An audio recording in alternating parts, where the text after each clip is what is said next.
Free fire গেমটা এমন একটা গেম যেটা যে একবার খেলছে সে বারবার খেলতে মনে চায়।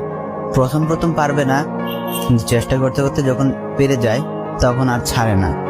আর এই গেমটা যারা একবার খেলছে, যার মনে একবার জায়গা করে নিয়েছে, সে কখনোই এই গেমটা বলতে পারবে না। সে যদি 1 দিন 2 দিন 7 দিনও না খেলে, সে 7 দিন পর আবার ঠিকই এই গেমটার ভিতরে ঢুকবে। কারণ এই গেমটা কখনো কাউকে কষ্ট দেয় না। এই গেমটা সবসময় সবাইকে আনন্দ রাখে।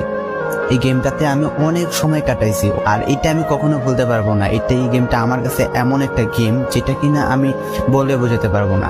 অ্যান্ড এই গেমটা শুধু আমার কাছে না, আমি মনে করি যে প্রত্যেকটা ফ্রি ফায়ার প্লেয়ারের কাছে অনেকটা ইমোশনাল টাইপের একটা গেম হয়ে গেছে। কারণ এই গেমটাতে বর্তমানে যে অবস্থা হচ্ছে, যে গেমে এমন আপডেট দিতেছে, আপডেট দেওয়ার কারণে পুরো গেমটাই চেঞ্জ হয়ে যাচ্ছে। আগের ফ্রি ফায়ার আর আগের মতো নেই।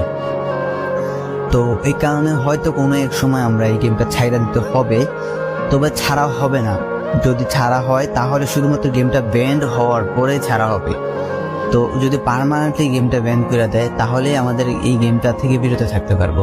আর না হলে কোনোভাবে ছাড়া, যতই আপডেট আসুক না কেন আমরা ছাড়তে পারবো না। এই গেমটার প্রতি যত একটা মায়া জড়াই গেছে, তো এটা আমাদের পক্ষে ছাড়া